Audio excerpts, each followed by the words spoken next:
A minha sogra me deu uma escolha: peça demissão ou se divorcie. Eu escolhi o divórcio imediatamente e bloqueei todos os cartões do banco. Em apenas uma noite, minha sogra foi à falência e desmoronou ali mesmo. Bem-vindos ao canal Sogra e Nora. No auge da minha carreira, eu, Ana, de repente me vi com minha sogra e toda a sua família invadindo meu apartamento para me dar um ultimato. Ou eu pedia demissão, ficava em casa e tinha filhos, ou me divorciava. Mas eles não sabiam que eu tinha em mãos todas as provas do dinheiro que eles vinham secretamente tirando de mim nos últimos 3 anos. E ali mesmo, na sala de estar, naquele mesmo dia, eu decidi revidar. Esta história não é apenas sobre um casamento arruinado, mas sobre como eu virei o jogo, deixando toda a família do meu marido paralisada de horror. Meu nome é Ana, tenho 32 anos. Nesta ruidosa e brilhante São Paulo, posso dizer com confiança que não fico atrás de ninguém.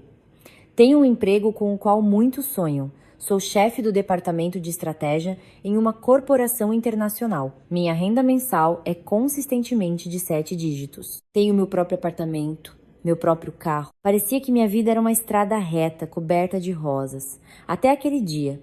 O dia em que um verdadeiro furacão atingiu meu apartamento de luxo, no qual eu investi toda a minha alma. Era uma quinta-feira à noite. Eu tinha acabado de terminar importantes reuniões online com parceiros de Londres.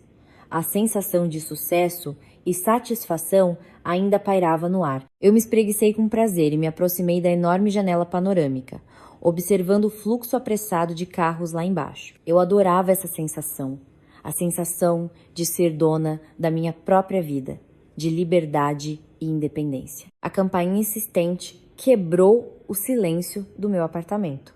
A maneira impaciente e um tanto rude de tocar a campainha definitivamente não era do meu marido, Igor. Ele sempre foi mais delicado. Um mau pressentimento se instalou em minha alma. Fui abrir a porta e a cena que se apresentou diante de mim me deixou atordoada. Minha sogra, Sônia, estava no centro, com as mãos na cintura e uma expressão severa no rosto. Atrás dela havia um exército inteiro.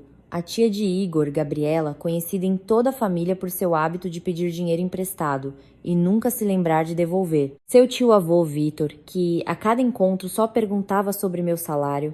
E mais alguns parentes distantes que eu só tinha visto algumas vezes em feriados. Todos eles me olhavam com um ar de avaliação e condenação, como se eu fosse uma criminosa prestes a ser levada a julgamento. Dona Sônia, tia Gabriela, tio Vitor, por que estão todos aqui e sem avisar? Eu tentei manter a calma, embora uma onda de indignação já estivesse crescendo dentro de mim. Sônia nem se dignou a me responder. Ela me empurrou para o lado e, sem cerimônia, conduziu toda a procissão para dentro do apartamento. Eles se espalharam pela sala de estar. Alguém se jogou no meu novo sofá de couro italiano. Alguém andava por aí examinando curiosamente os objetos de decoração, fazendo comentários meio elogiosos, meio críticos. Meu coração se apertou. Esta é a minha casa, o meu espaço pessoal. E eles invadiram de forma tão descarada, como se não houvesse ninguém aqui. Ana, sente-se aqui, temos que conversar. Sônia deu um tapinha na poltrona à sua frente com um tom de comando. Eu respirei fundo, suprimi a raiva e me sentei. Eu sabia que o espetáculo de hoje havia sido montado especialmente para mim. Sônia, depois de pigarrear, começou seu discurso previamente preparado. Aninha, você é a esposa do Igor. Nora da nossa família há 3 anos. 3 anos não é pouco tempo. Você precisa entender, o destino de uma mulher é assim. Não importa o quão bem-sucedida você seja ou quanto dinheiro ganhe, a base de tudo é a família, o marido, os filhos. O trabalho é passageiro. Hoje você tem, amanhã não. O mais importante é ser uma boa dona de casa e dar um herdeiro à nossa família, um continuador da linhagem. Ela fez uma pausa, estudando minha reação. Eu permaneci em silêncio, com as mãos entrelaçadas no colo, as unhas cravadas na pele. A tia Gabriela imediatamente concordou. Isso mesmo, sobrinha. As mulheres são valorizadas pelo marido e pelos filhos. Olhe, o apartamento é grande, bonito, mas sem o riso de uma criança, é frio e vazio. O tio Vitor assentiu com a cabeça. Nosso Igor ganha no mínimo 10 mil por mês. Ele pode muito bem sustentar a esposa e um filho. Fique em casa, cozinhe feijão, cuide das crianças e deixe que ele seja o provedor. Para que uma mulher precisa trabalhar tanto, só para se exaurir? Eu quase ri alto. 10 mil do Igor Isso não dava nem para cobrir a parcela mensal do financiamento deste apartamento, sem contar as dezenas de outras despesas caras que eu bancava sozinha. Mas continuei em silêncio, esperando para ver até que ponto de absurdo eles levariam esse espetáculo. Vendo que eu não ia ceder, Sônia começou a perder a paciência. Ela foi direto ao ponto. Sua voz tornou-se áspera e fria, sem sombra da falsa amizade. Tudo bem, vou ser direta. Hoje nós, a família, viemos para lhe dar duas opções. A primeira, amanhã mesmo você escreve sua carta de demissão e se dedica totalmente ao papel de esposa e mãe. O Igor arcará com todas as despesas.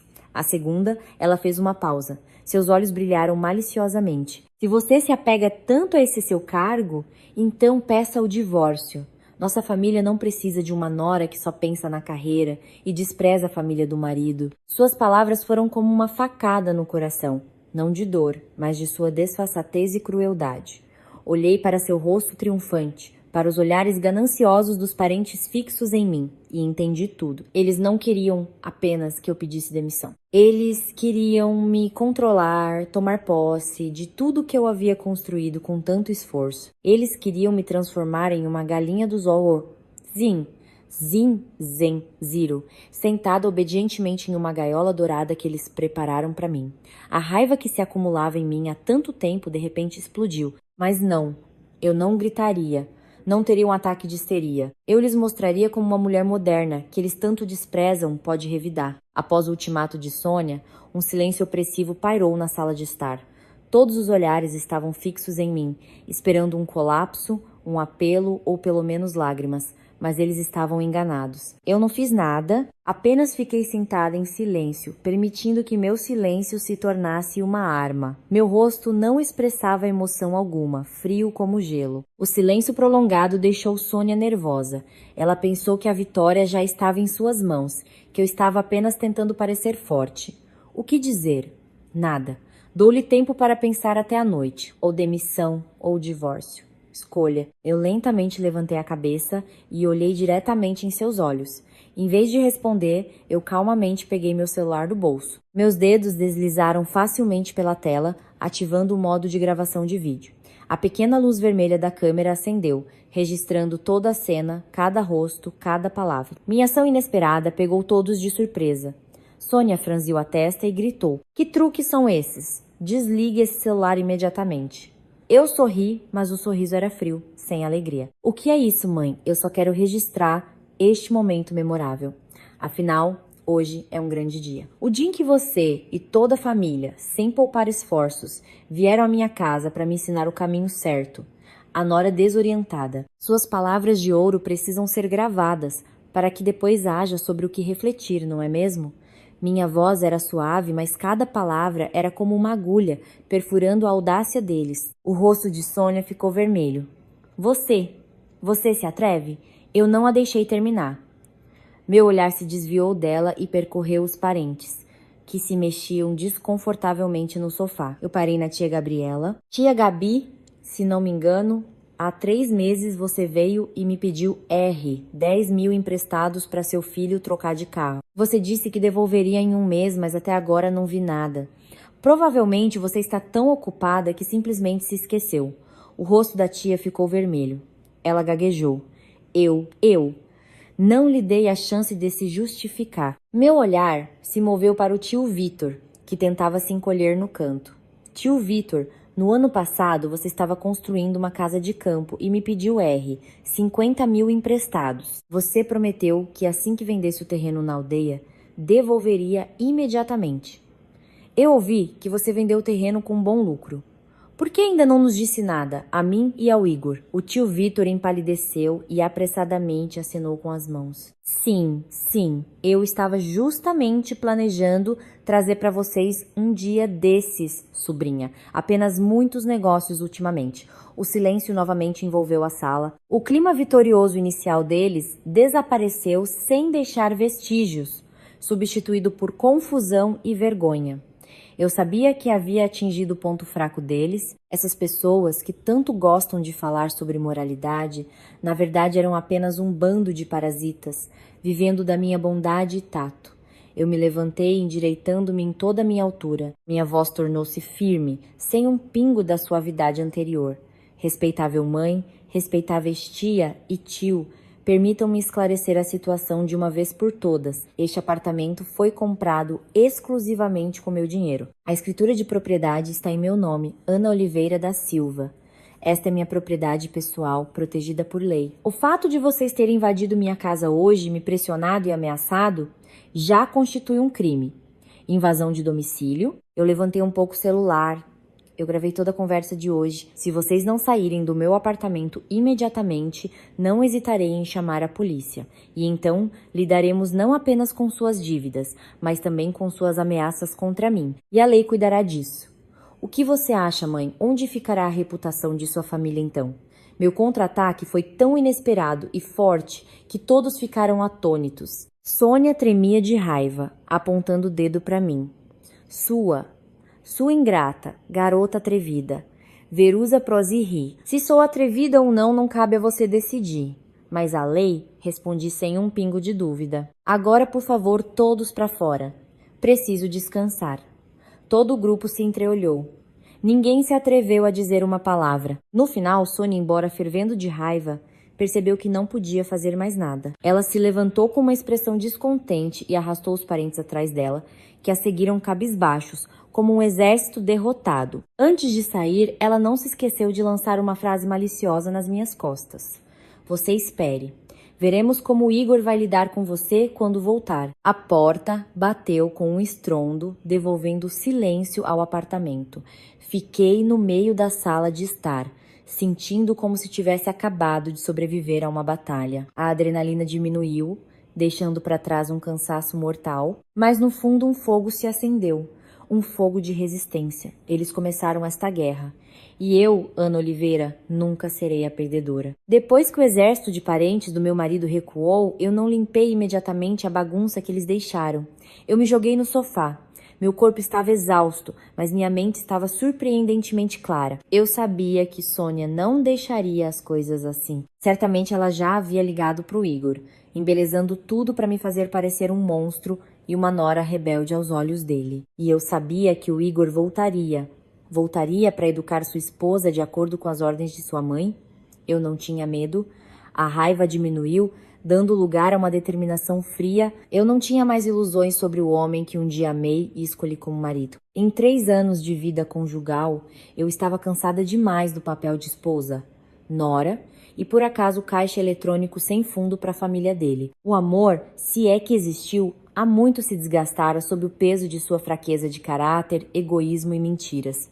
Sem perder tempo, fui calmamente para o meu escritório e liguei o computador. Eu não apaguei o vídeo gravado, pelo contrário. Salvei-o em uma pasta protegida na nuvem e enviei uma cópia para minha melhor amiga e advogada, Helena. Anexei uma nota curta à carta. Estou com grandes problemas. Guarde isso como prova. Em seguida, comecei a revisar todo o histórico de transações bancárias dos últimos 3 anos. Cada gasto, cada transferência, eu meticulosamente inseria no arquivo do Excel. Os números dançando na tela pareciam rir da minha tolice. O dinheiro que gastei em presentes para a família dele. O dinheiro que dei ao irmão mais novo dele para pagar dívidas de jogo. O dinheiro que dei à mãe dele em todos os feriados. Tudo isso somou uma quantia colossal, suficiente para comprar outro apartamento. O auge da mentira foram as quantias que o Igor transferiu secretamente da minha conta para a conta de sua mãe sob os pretextos mais ridículos, nos quais eu uma vez acreditei cegamente. Cerca de 1 hora depois, a chave girou na fechadura. O Igor voltou. Ele entrou no apartamento com o rosto contorcido de raiva. Ele nem olhou para mim. Jogou a pasta no chão e gritou. Ana, que diabo você aprontou aqui? Minha mãe acabou de me ligar. Ela tá em lágrimas. Diz que você a expulsou e a todos os parentes de casa. Você não tem respeito por mim e minha família. Levantei os olhos para ele. Meu olhar estava absolutamente calmo. Eu não expulsei ninguém. Apenas pedi a estranhos que saíssem da minha casa. As palavras minha casa tiveram o efeito de um pano vermelho em um touro. O Igor saltou na minha direção e rosnou. Minha casa. Esta é a nossa casa. O que você quer dizer? Você acha que por ganhar mais do que eu pode me desprezar e a toda a minha família? Sim, desprezar. Eu sorri amargamente. Igor, pergunte a si mesmo quem realmente despreza quem. Você sabe o que sua mãe veio me dizer hoje? Ela me deu uma escolha. ou pedir demissão, ou me divorciar. Ela quer que eu fique em casa e você me sustente com seu salário de R$10,000 por mês. Você mesmo não acha isso ridículo? O Igor ficou atônito, mas imediatamente começou a se justificar. Bem, a mamãe só tá preocupada com você. Quer que você descanse, não se esgote. Ela tinha boas intenções. Boas intenções? Eu pulei, ficando cara a cara com ele. Boas intenções é se apoderar do meu cartão de salário. Boas intenções é me trancar em casa para que todos vocês possam me controlar e tirar meu dinheiro. Igor, pare de fingir ser inocente. Você é cúmplice deles. Que bobagem você está dizendo? Ele gritou, tentando abafar a verdade. Bobagem. Peguei meu celular e liguei a gravação de áudio da minha conversa com Sônia. Sua voz estridente e calculista encheu a sala silenciosa. Assim que ela pedir demissão, o cartão de salário dela precisa ser confiscado. O salário dela é alto. Se o dinheiro ficar com ela, ela vai inventar alguma outra besteira. O rosto do Igor ficou branco como um lençol. Ele deu um passo para trás, gaguejando. Isso foi uma armação sua. Você provocou a mamãe. Eu não preciso provocar ninguém. Esse é o verdadeiro rosto da sua mãe, da sua família e o seu também. Eu não lhe dei tempo para se recuperar e dei o golpe final. No mês passado você me disse que recebeu um bônus e comprou para a mamãe uma pulseira de jade de R$8.000 como presente, para fazê-la feliz. Mas o extrato do meu cartão de crédito mostra uma cobrança exatamente desse valor na joalheria. 2 meses atrás, seu irmão Carlos perdeu no jogo novamente. Você disse que pegou o R$10.000 emprestados de amigos para ele, mas na verdade você transferiu secretamente o dinheiro da minha conta poupança. Achou que eu não descobriria, Igor? Cada palavra minha era uma prova irrefutável, atingindo diretamente sua mentira. O Igor estava completamente arrasado. Ele desabou na poltrona, cobrindo a cabeça com as mãos, e não conseguiu dizer uma palavra. Seu silêncio foi a confissão mais eloquente. Olhei para o homem à minha frente, que um dia amei, e agora sentia apenas desprezo e decepção. Tudo ficou extremamente claro. Este casamento foi uma fraude desde o início. O silêncio de Igor era opressivo. Ele não negava, não gritava. Apenas ficava sentado imóvel, como uma estátua. Provavelmente ele nunca imaginou que eu, sua esposa, sempre mansa e que tudo perdoa, pudesse me tornar tão afiada e decidida. Ele se acostumara demais a eu sempre ceder, sempre em nome da chamada paz familiar, fechando os olhos para todas as suas transgressões. Olhei para ele. Não havia um pingo de emoção em meus olhos. Igor, eu lhe dei muitas chances. Eu esperava que você mudasse, que começasse a pensar, que se tornasse um marido de verdade, o pilar de nossa pequena família. Mas eu estava errada. Você não me escolheu. Você escolheu sua família, a ganância e a mentira deles. Você escolheu ser um homem medíocre, vivendo às custas da esposa, mas sempre se passando por uma pessoa importante. Dizendo isso, eu caminhei calmamente até a mesa de trabalho. Abri a gaveta e tirei uma pilha de papéis cuidadosamente dobrada. Era o pedido de divórcio. Eu o preparei 6 meses atrás. Naquele dia em que descobri que o Igor havia secretamente pegado meu dinheiro para investir em algum empreendimento duvidoso de seu tio e perdido tudo, naquela época eu já ia apresentá-lo, mas novamente amoleci e novamente me enganei de que ele mudaria. Mas hoje eu percebi que minha paciência havia se esgotado. Coloquei o pedido de divórcio na mesinha de centro, bem na frente do Igor. 2 palavras, impressas em negrito. Pedido de divórcio caíram sobre sua consciência atordoada como um martelo. O que é isso? Igor levantou a cabeça bruscamente. Sua voz tremia. Divórcio. Respondi com um tom gelado. Acho que não temos mais nada sobre o que conversar. Assine. Temos poucos bens em comum, porque quase tudo é meu. Este apartamento é meu, o carro também é meu, temos uma conta poupança conjunta, mas o dinheiro nela também é meu. Não vou exigir de volta o que gastei com sua família nestes 3 anos. Considere isso o preço da minha estupidez. Você só precisa assinar e nos separaremos pacificamente. Igor olhou para o pedido, depois para mim. Havia horror em seus olhos. Ana, não faça isso. Eu estava errado. Eu sei que estava errado. Me dê mais uma chance, por favor. Uma chance? Eu sorri ironicamente. Quantas chances eu já lhe dei, Igor? Você se lembra? Você as valorizou tarde demais. Vendo minha determinação, Igor mudou de tática e passou para as ameaças. Não pense que vai se livrar de mim tão facilmente. Eu não vou assinar. Nunca vou assinar. Você é minha esposa. E você é responsável por esta família. Responsabilidade? Olhei diretamente em seus olhos. Minha responsabilidade não é sustentar toda a sua família. Se não assinar, não tem problema. Eu entrarei com o pedido de divórcio unilateralmente, com todas as provas que tenho, gravações de áudio, extratos bancários, depoimentos de testemunhas. O que você acha que o tribunal decidirá? Você acha que sairá de mãos vazias? Ou ainda terá que me pagar uma indenização? Minhas palavras fizeram o Igor se calar. Ele sabia que eu não estava brincando. Ele sabia que eu tinha provas suficientes para afundá-lo. Naquele momento, seu telefone começou a tocar incessantemente com notificações. Ele inconscientemente o pegou. A expressão em seu rosto mudou drasticamente de pânico para extremo horror. Ele levantou os olhos para mim. Sua voz era quase inaudível. O quê? O que você fez? Eu calmamente tomei um gole de água. Nada de especial. Apenas liguei para o banco e pedi para cancelar permanentemente todos os cartões adicionais em seu nome que eu havia solicitado. E também retirei todo o dinheiro restante da nossa conta conjunta e a fechei. A partir deste minuto, você não poderá gastar nem mais um centavo meu. Este golpe foi verdadeiramente mortal. Igor ficou paralisado. Ele viveu tanto tempo com meu dinheiro que esqueceu como era ser independente. Seu salário, como eu sabia, ia quase todo para a mãe. O dinheiro restante não era suficiente para seu hábito de viver em grande estilo. Meu cartão de crédito era sua fonte de vida. E agora essa fonte havia sido impiedosamente cortada. O telefone de Igor tocou novamente. Desta vez era sua mãe. Certamente ela já havia recebido a notícia de que seu filho havia sido privado de financiamento. Igor atendeu a ligação com as mãos trêmulas. Eu não precisava ouvir para entender o que estavam gritando do outro lado da linha. Apenas observei silenciosamente esta cena caótica, sem sentir a menor emoção. A guerra apenas começou e eu estava pronta para tudo. O pânico de Igor não durou muito. Rapidamente foi substituído por raiva e desespero de um animal encurralado. Depois de terminar a conversa com a mãe, ele pulou e, como um louco, correu para fora da porta. Eu sabia que eles não desistiriam tão facilmente. Troquei de roupa por uma mais confortável e preparei uma xícara de chá de camomila para manter a calma total. Eu precisaria dela para lidar com os espetáculos que viriam. Como eu esperava, não demorou nem meia hora para a campainha tocar novamente. Mas desta vez não era um toque insistente, mas batidas surdas e furiosas, acompanhadas pelos gritos de Sônia. Ana, abra já, sua cobra abra.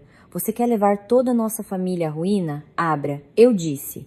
O barulho rapidamente atraiu a atenção dos vizinhos. As portas dos apartamentos vizinhos começaram a se entreabrir. Olhares curiosos se voltaram para minha casa. Eu sabia que era exatamente isso que Sônia queria. Ela queria usar a opinião pública, o sentimento de vergonha para me pressionar, mas ela calculou mal. Eu não era mais aquela nora submissa de antes. Eu caminhei lentamente até a porta, mas não a abri imediatamente. Olhei pelo olho mágico. Sônia estava batendo na porta com toda a força. Seu rosto estava vermelho de raiva. Igor estava ao lado dela, pálido como a morte, tentando afastar a mãe, mas sem sucesso. Liguei o sistema de interfone. Minha voz ecoou clara e alta pelo corredor, para que todos os vizinhos pudessem ouvir. Sônia, Igor, o que aconteceu? Por que estão fazendo tanto barulho aqui? Este é um condomínio de luxo. Não devemos incomodar os vizinhos que estão descansando. Ao ouvir minha voz, Sônia gritou com renovada força. Você ainda se atreve a falar? Você bloqueou todos os cartões do seu marido. Você quer que ele morra de fome? Você é a esposa. E trata seu marido assim? Sem vergonha. Eu sorri amargamente. Minha voz permaneceu calma. Mãe, eu não bloqueei os cartões do meu marido. Eu só bloqueei os cartões adicionais emitidos da minha conta. O Igor tem seu próprio cartão de salário. Ah, esqueci. Eu deliberadamente arrastei a palavra. O salário do Igor é todo mês confiscado por você para pagar as dívidas de jogo do Carlos. Então ele não tem dinheiro para despesas. Estou certa? Minhas palavras foram como um balde de água fria jogado em ambos. Sônia ficou muda, não esperando que eu ousasse lavar a roupa suja em público. Igor estava tão envergonhado que queria que o chão o engolisse. Dos apartamentos vizinhos ouvi sussurros. Nossa, que homem bonito, mas vive às custas da esposa. Não é de admirar que a mãe seja tão escandalosa. Veio exigir dinheiro da nora. Pobre Ana, tão bonita e bem-sucedida, e caiu em uma família de aproveitadores. Percebendo que a situação não estava a seu favor, Sônia mudou para a tática de vítima. Ela se sentou no chão do corredor e começou a chorar e a lamentar. Oh, gente boa, que desgraça. Acolhemos uma cobra em casa, não uma nora. Agora ela é rica, despreza o marido, não respeita a sogra. E agora quer expulsar o marido de casa para trazer amantes. Olhem todos, olhem. Eu suspirei. Esta farsa era cansativa demais. Abri a porta apenas o suficiente para que minha voz fosse ouvida. Mãe, pare com este espetáculo. Aqui vivem pessoas educadas. Elas sabem distinguir a verdade da mentira. Igor, dirigi-me ao meu marido paralisado. Vou te fazer uma última pergunta. Seu salário é de R$ 10.000 por mês. Você sabe quanto é a parcela mensal da hipoteca deste apartamento? R$ 15.000. E quanto vai para as contas de condomínio, internet, segurança? Mas quase R$ 3.000. Então com que você ia me sustentar? Ou você acha que eu posso me alimentar de ar? Eu pronunciei cada número claramente. E cada número era como um tapa invisível para o Igor. Nos últimos 3 anos, quem arcou com tudo isso?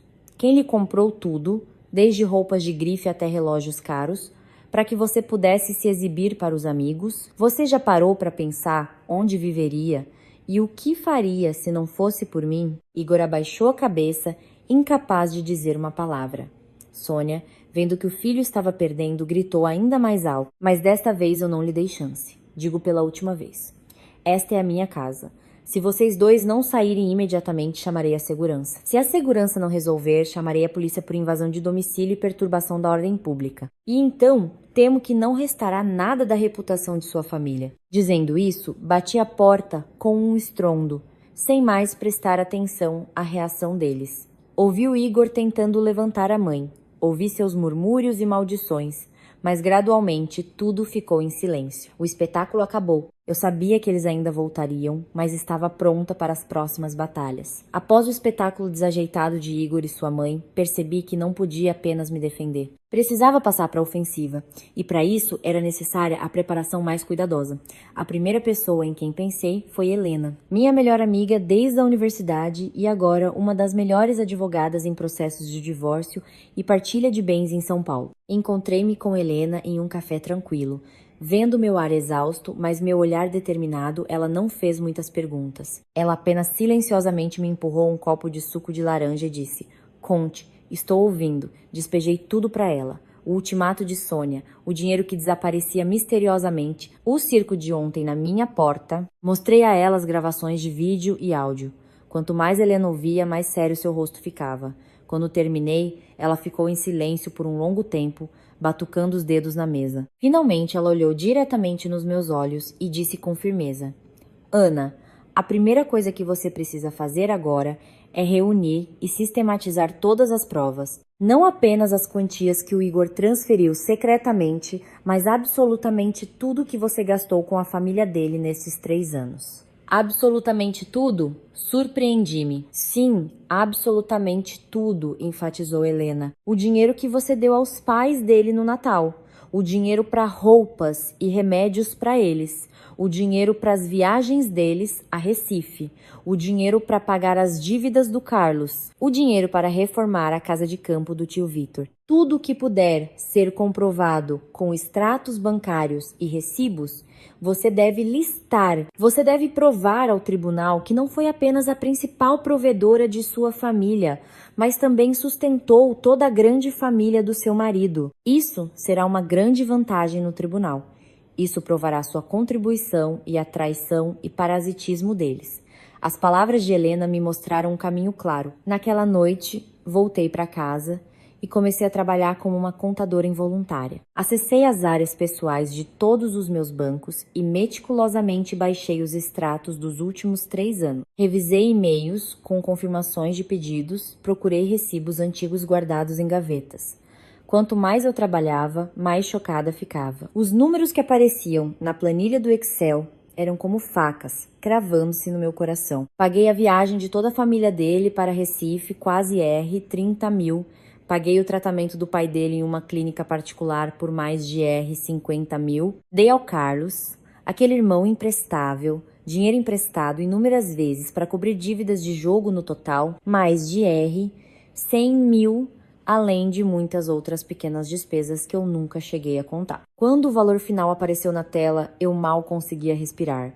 Quase R 500 mil. Em apenas 3 anos investi quase R 500 mil nessa família. Em uma família que nunca me considerou verdadeiramente como sua. As lágrimas brotaram dos meus olhos, não pelo dinheiro, mas pela dor da minha própria estupidez e cegueira. Sacrifiquei tanto para receber em troca apenas desprezo e uma tentativa descarada de me roubar. Naquele momento, meu telefone tocou. O número de Sônia. Respirei fundo, enxuguei as lágrimas, pressionei o botão de atender e não esqueci de ligar a gravação da conversa. Do outro lado da linha, a voz de Sônia era melosamente doce, completamente diferente de sua maneira agressiva habitual. Alô, Aninha, filha, é a mamãe? Sim, estou ouvindo, mãe, respondi friamente. Aninha, o que aconteceu outro dia? Foi no calor do momento. Não fique com raiva de mim, ok? Eu só tô preocupada com você e o Igor. Ela começou sua cantiga familiar. O Igor é um bobo. Você é a esposa. Seja mais sábia. Perdoe-o desta vez. Eu fiquei em silêncio, esperando para ver qual truque ela faria desta vez. O fato é que estou com algumas dificuldades financeiras agora. O Igor me deu o salário dele para pagar as dívidas do Carlos, e esse mês os credores estão realmente pressionando. Faltam algumas dezenas de milhares. Talvez você possa me emprestar um pouco e depois eu digo ao Igor para ele te devolver tudo? Ah, filha, quase ri. O plano dela era óbvio demais. Fingir arrependimento para pedir dinheiro emprestado, mas ela não sabia que acabara de me fornecer provas irrefutáveis. Sorri, mantendo um tom calmo. Ah, é mesmo? Eu pensei que o salário do Igor era para suas despesas pessoais. Acontece que você pega tudo para pagar as dívidas do Carlos. Pobre Igor, trabalha tanto e não tem dinheiro para despesas de bolso. Sônia, do outro lado da linha, ficou em silêncio, aparentemente percebendo que havia falado demais. Ela tentou apressadamente se corrigir. Não foi isso que eu quis dizer, mas não lhe dei chance. Sabe, mãe, estou ocupada agora. E quanto ao dinheiro, resolva com o Igor. Vou desligar. Interrompi a ligação, sentindo um estranho alívio. Um extrato detalhado de R, 500 mil. Uma gravação de áudio onde Sônia admite pegar todo o salário do filho. As provas estavam em minhas mãos. Agora, a palavra estava com a lei. Nos dias seguintes, concentrei-me totalmente no trabalho e na preparação para a batalha legal. Eu trabalhava como uma máquina, com uma eficiência surpreendente. Talvez, livrando-me do fardo chamado família do marido, minha mente tenha se tornado mais clara e afiada. A gerência e os colegas notaram minha mudança. Eles não fizeram perguntas desnecessárias, mas sempre me apoiaram com olhares compreensivos e gestos silenciosos. A chefe do departamento de RH até me chamou especificamente e disse que se eu precisasse de férias para resolver assuntos pessoais, a empresa sempre estaria disposta a ajudar. A bondade deles me aqueceu e me deu forças. Eu pensei que o Igor e sua mãe continuariam a causar escândalos, mas para minha surpresa, tudo estava extraordinariamente quieto. Talvez, após a vergonha pública diante dos vizinhos, eles tenham entendido que a tática de chantagem e escândalos não funcionava mais comigo. Ou talvez eles estivessem secretamente preparando um novo plano, mas eu estava errada. Este silêncio era apenas a calmaria antes da tempestade. Uma noite, quando eu estava saindo do escritório, uma figura familiar já me esperava no portão. Era o Igor. Ele parecia mais exausto e patético do que eu poderia imaginar. O terno de grife que ele sempre usava estava amassado. A barba por fazer e o cabelo, sempre perfeitamente penteado com gel, agora estava bagunçado. Ele havia emagrecido visivelmente, com olheiras escuras sob os olhos. Parece que os dias sem meu cartão de crédito foram uma verdadeira tortura para ele. Ao me ver, Igor correu em minha direção, bloqueando o meu caminho. Ana, espere, preciso falar com você. Eu parei, cruzando os braços no peito e o encarei friamente. Ainda temos algo para conversar. Ana, por favor, gaguejou Igor com uma voz suplicante. Eu sei, eu estava errado. A culpa é toda minha. Eu fui muito fraco de caráter, não consegui te proteger. Me perdoe desta vez, por favor. Vamos começar tudo de novo. Eu prometo, eu vou mudar. Não vou mais deixar a mamãe e os outros te tratarem assim. Ele estendeu a mão para pegar a minha, mas eu dei um passo para trás, desviando. Começar tudo de novo. Eu sorri amargamente. Meu sorriso estava cheio de sarcasmo. Igor, você sabe quantas vezes já me disse essa frase? Toda vez que você errava, toda vez que me enganava, você dizia isso e toda vez, como uma tola, eu acreditava em você. Mas não mais. Desta vez é diferente, Ana. Desta vez estou falando de todo o coração. Ele tentou me convencer. Havia desespero em seus olhos. Eu não posso viver sem você. Nos últimos dias, é como se eu tivesse me perdido. Sem você, não sou nada. Você não pode viver sem mim ou sem meu dinheiro? Perguntei diretamente, sem qualquer piedade. Igor, pare com este espetáculo. Estou muito cansada. Tudo entre nós acabou no dia em que você ficou do lado da sua mãe para me forçar a pedir demissão. Amor, confiança, tudo morreu. Minhas palavras cruéis atordoaram o Igor. Ele me olhou com uma expressão de ofensa e incredulidade. Provavelmente, ele ainda se iludia com a ideia de que, se ele se desculpasse, eu amoleceria e o perdoaria novamente, como antes. Naquele momento, alguns dos meus colegas saíram do escritório. Eles nos olharam com surpresa, mas rapidamente entenderam o que estava acontecendo. Uma das colegas com quem eu tinha uma relação amigável aproximou-se, pegou meu braço e disse: Ana, o chefe está te procurando no estacionamento. Vamos. Era mentira, mas eu sabia que ela estava tentando me ajudar a sair daquela situação embaraçosa. Assenti, lançando um último olhar frio e decidido para o Igor. Todo o resto discutiremos no tribunal. Dizendo isso, virei-me e fui embora com a colega. Deixando o Igor sozinho no meio do fluxo de pessoas, não olhei para trás, mas senti seu olhar desesperado me seguindo. Seus apelos eram tardios demais. Nosso navio afundou, e eu nunca voltaria para salvar aquele que o afundou. Pensei que, após minha recusa abrupta e pública no escritório, Igor entenderia que precisava recuar. Mas sua insistência e desfaçatez superaram todas as minhas expectativas. Ele não desistiu, ele me seguiu. Quando entrei no estacionamento subterrâneo do nosso condomínio, tive uma sensação de ansiedade. No espelho retrovisor, vi um táxi familiar que me seguia lentamente. Eu estacionei de propósito no canto mais distante, onde havia menos câmeras de vigilância. Eu queria acabar com isso de uma vez por todas, sem espectadores e sussurros. Assim que desliguei o motor e abri a porta, Igor correu e bloqueou minha saída. Seu rosto não tinha mais aquela expressão patética e suplicante de antes. Em vez disso, havia raiva e ressentimento de um animal encurralado. Ana, por que você está fazendo isso comigo? Você gostou de me humilhar na frente dos seus colegas? Ele rosnou. Sua voz ecoou pelo estacionamento silencioso. Fechei a porta do carro com calma e, encostando-me nela, olhei em seu rosto. Eu não te humilhei. Você se humilhou. Se você não tivesse vindo até mim, se não tivesse encenado aquele espetáculo patético, ninguém teria prestado atenção. Eu. Igor engasgou de raiva. Ele se aproximou, cerrando os punhos. Eu disse que estava errado. Por que você não pode me dar uma chance? Você sabe que minha mãe chorou todos esses dias. Você sabe que toda a minha família está um caos por sua causa? Ah, é mesmo? Curvei os lábios. E vocês já pensaram nos meus sentimentos quando sua mãe e toda a família vieram à minha casa para me insultar e me forçar a pedir demissão? Vocês pensaram nos meus sentimentos? Quando você secretamente pegava meu dinheiro para sustentar sua família, você pensou nos meus sentimentos. Não me fale mais sobre responsabilidade, Igor. Você não tem esse direito. Eu fiz tudo isso apenas pelo bem da família. Igor ainda tentava argumentar. O bem da família. Eu ri. O riso era frio e amargo. Ou pelo bem da sua mediocridade e preguiça. Você diz que me ama. Mas o que você fez por mim? Além de tirar meu dinheiro e me criar um problema atrás do outro.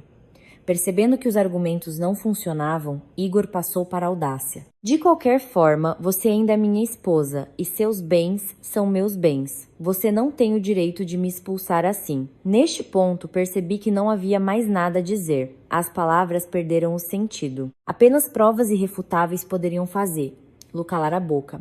Abri minha bolsa e tirei uma pilha grossa de papéis que a advogada Helena me ajudou a preparar. Eram todos os extratos de transações suspeitas da minha conta e da nossa conta conjunta nos últimos 3 anos. Eu joguei silenciosamente a pilha em seu rosto. As folhas brancas se espalharam e cobriram o chão de concreto frio do estacionamento. Igor ficou atônito. Ele se abaixou e pegou uma folha. A expressão em seu rosto mudou instantaneamente. Em março do ano passado, você transferiu R, 10 mil para sua mãe. R, 10 mil, dizendo que era para a reforma da cozinha, mas na verdade foi para o seu irmão pagar dívidas de apostas esportivas. Em julho do ano passado, você transferiu R$ 15.000 para a conta do seu tio, dizendo que era um investimento conjunto, mas na verdade era para ele comprar um terreno no próprio nome. Em dezembro do ano passado, você sacou R$ 5.000 em dinheiro, alegando que era para resolver questões de trabalho. Mas na realidade usou esse valor para comprar presentes para a família da sua tia. Eu pronunciei cada quantia claramente. Cada palavra minha era como um martelo batendo nos restos de seu amor próprio. Ele tremia, as folhas caindo de suas mãos. E isso não é tudo, Igor. No total, em 3 anos, você transferiu secretamente de mim quase R$ 250.000. Você achou que eu não sabia de nada? Achou que eu era uma tola tão fácil de enganar? Aproximei-me dele e sussurrei em seu ouvido palavras que fizeram um arrepio percorrer sua espinha. Ah, e mais uma coisa. Todas as suas conversas telefônicas com sua mãe, seu plano para se apossar dos meus bens. Eu também gravei tudo. Quer ouvir? Este último golpe quebrou Igor completamente. Ele caiu de joelhos, cobrindo a cabeça com as mãos. Todo o seu corpo tremia, não de medo, mas porque a verdade nua e cruel havia sido revelada. Ele havia perdido. Perdeu feio. Olhei para o homem caído a meus pés, sem sentir um pingo de pena. Virei-me. Abri a porta do carro, entrei e liguei o motor. O ronco do motor quebrou o silêncio sinistro do estacionamento. Fui embora, deixando o Igor sozinho com uma pilha de provas de sua culpa, com a verdade que ele nunca mais poderia negar. O espetáculo tinha que acabar. Após a exposição no estacionamento subterrâneo, Igor desapareceu completamente da minha vida. Não houve mais ligações, nem cenas de súplica. Pensei que ele finalmente havia entendido sua situação e se conformado com a realidade. Mas esse silêncio acabou sendo o prenúncio de uma tempestade ainda mais forte. Cerca de uma semana depois, tarde da noite, quando eu já estava me preparando para dormir, meu telefone vibrou loucamente. Um número desconhecido. Eu geralmente não atendo essas ligações, mas uma intuição me disse que eu deveria atender. Alô? Do outro lado da linha, a voz era rouca e fraca, interrompida por uma respiração pesada e soluços. Levei um momento para perceber que era o Igor. O que aconteceu? Perguntei sem qualquer emoção. Ana, me salve, salve a mamãe. Igor começou a chorar, abandonando toda a dignidade masculina. Na minha empresa há uma reestruturação, demissões. Eu estou na lista de demissão, disseram que meu estado mental está instável ultimamente. A produtividade caiu. Eu fiquei em silêncio. Mais cedo ou mais tarde, isso teria que acontecer. Um homem tão medíocre e dependente como ele não conseguiria se manter à tona sem o meu apoio. Vendo que eu estava em silêncio, Igor entrou em pânico ainda mais. Ele quase gritou no telefone. E isso não é o pior. Ana, mamãe soube que vou ser demitido em breve. Ela ficou tão abalada que desmaiou. Foi levada para o hospital. Os médicos dizem que ela teve um micro AVC. Precisa ser internada com urgência para exames e tratamento. A conta preliminar já estava em R$ 50.000. Ana, onde vou conseguir tanto dinheiro agora? R$ 50.000? Para mim, não era uma quantia tão grande, mas, vindo da boca do Igor, soou absurdamente ridícula. Lembrei-me de como ele e sua mãe gastavam meu dinheiro sem o menor remorso. Lembrei-me das roupas de grife, das viagens luxuosas. E agora, meros R$ 50.000 para tratamento poderiam colocar luz em apuros. Ana, eu te imploro. Estou de joelhos pedindo. A voz de Igor do outro lado da linha se transformou em uma súplica desesperada. Empreste, por favor, pela última vez. Eu juro, vou trabalhar como um cavalo para te devolver tudo. Só desta vez. Salve minha mãe. Se algo acontecer com ela, eu não suportarei. Ele novamente usou sua mãe como escudo, novamente apelou para a piedade, um truque velho e desprezível, mas desta vez meu coração estava de pedra. Eu não sentia pena nem raiva, apenas um vazio e um cansaço. Respirei fundo, tentando fazer minha voz soar o mais calma e fria possível. Igor, você se lembra do que sua mãe me disse? Ela disse que a principal obrigação de uma mulher é cuidar da família do marido. Ela disse que meu trabalho é uma bobagem. Ela disse que você era perfeitamente capaz de me sustentar. Fiz uma pausa para que cada palavra minha chegasse à sua consciência. Agora sua mãe está no hospital. Você, como filho, como chefe de família, cuide dela você mesmo. Esta é sua responsabilidade, não minha. Ana, Não se pode ser tão cruel, gemeu Igor. Cruel. Eu sorri, mas o riso não saiu. Vocês foram os verdadeiramente cruéis. Vocês pensaram em mim quando planejaram se apossar dos meus bens. Vocês pensaram em mim quando me insultaram e me coagiram. Você não tem dinheiro. Vem da casa de campo da sua família. Peça emprestado aos parentes a quem eu tanto ajudei. Não me ligue mais. A partir de agora, não há mais nada entre mim e sua família. Dizendo isso, não dei a Igor a chance de responder. Desliguei o telefone com firmeza. Logo depois, bloqueei seu número. Fiquei na escuridão do quarto, olhando para as luzes da cidade noturna. Minha alma estava surpreendentemente calma. Seu desespero não podia mais me afetar. A porta para o passado estava fechada e eu nunca mais olharia para trás. Quando o caminho da súplica foi bloqueado, a natureza teimosa e atrevida de Sônia novamente prevaleceu. Ela decidiu jogar a última cartada. Uma cartada que, em sua opinião, deveria me destruir, armando um escândalo no meu trabalho. Era uma manhã de segunda-feira. O ambiente de trabalho era tenso. Eu estava conduzindo uma reunião com a equipe sobre o lançamento de um novo produto, quando recebi uma ligação da segurança do primeiro andar. Ana, há um grupo de pessoas fazendo barulho aqui embaixo. Dizem que são seus parentes e querem vê-la. Estão gritando, fazendo escândalo. Não conseguimos acalmá-los. Meu coração não vacilou. Eu sabia quem era. Tudo bem, segurem-nos aí. Digam que já desço. Eu disse calmamente à minha equipe. Continuem, por favor. Tenho um pequeno assunto pessoal. Volto em 15 minutos. Não fui de mãos vazias. Passei na minha mesa, peguei meu telefone e uma pequena caixa de som Bluetooth que costumo usar para música. Eu sabia que um grande espetáculo me esperava e eu precisava do adereço apropriado. Assim que saí do elevador, a cena caótica se apresentou diante dos meus olhos. Sônia estava sentada no chão, no centro do saguão, cabelos desgrenhados. Ela batia com as mãos no chão de mármore brilhante e lia em voz alta.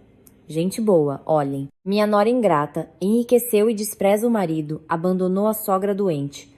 Vejam o verdadeiro rosto da sua chefe de departamento. Ao lado dela, a já conhecida tia Gabriela e o tio Vitor se apressavam, concordando com tudo e contando sobre os sofrimentos de sua família e minha crueldade. Vários outros parentes distantes estavam ao redor, formando um muro humano e impedindo seguranças. Muitos funcionários e clientes da empresa pararam para assistir. Os sussurros ficavam cada vez mais altos. Ao me ver, Sônia pareceu ganhar novas forças. Ela apontou o dedo para mim e gritou ainda mais alto. Aí tá ela.